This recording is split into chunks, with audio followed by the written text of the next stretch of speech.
Greetings, Toiletarians! I'm your host, Toilet Terry, and you guys are all watching Toilet Talk with Terry. That's me, obviously. The discussion topic for this episode is Sibling Dynamics, Part 2.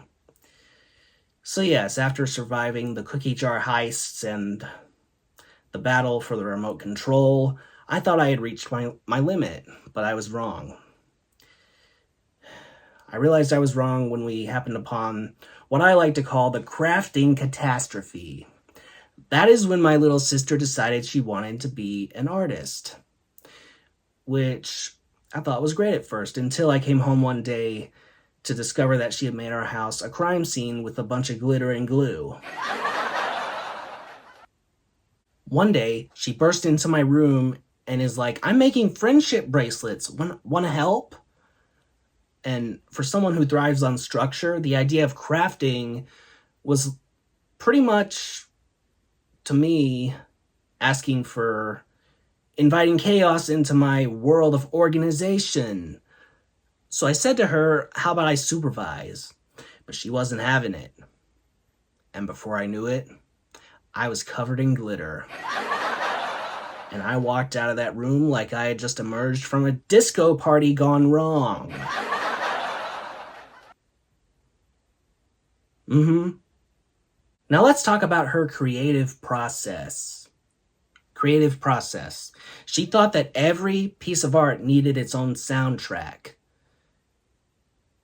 And before I knew it, there came the days of me just sitting there trying to focus on my puzzle while I was trying not to get annoyed by her playing the same song, the same jam on repeat. It was like living in a musical version of my life, but I had no dance number to look forward to. I would ask her, "Can we switch it up?" Then she'd be like, "But this is my jam." But then one day, she said she wanted to do a science experiment.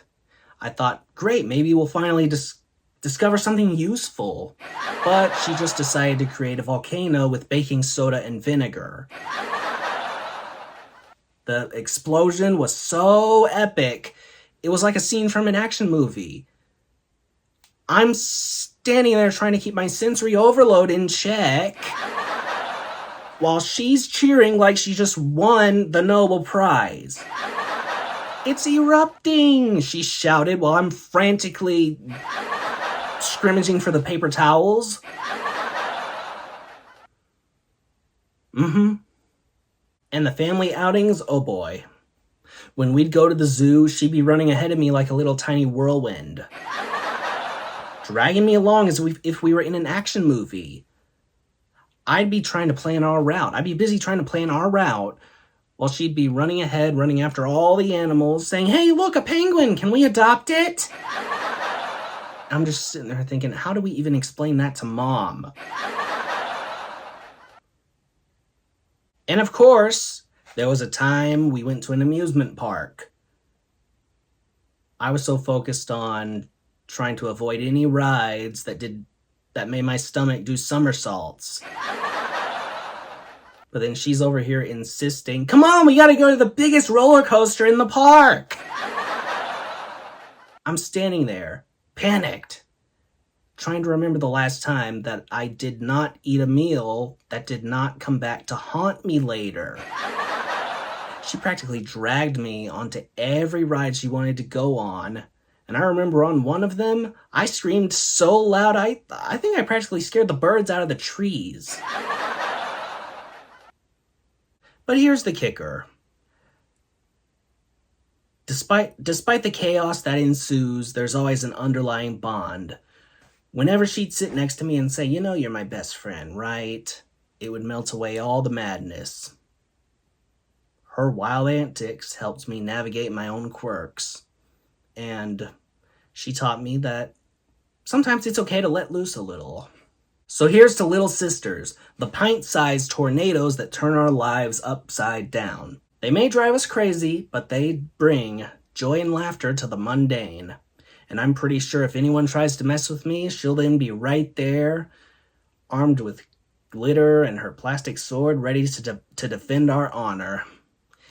And that's all I have to say about that.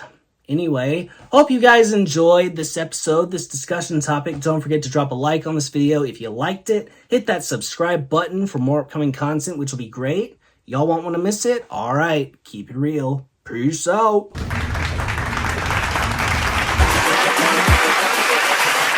Hold up.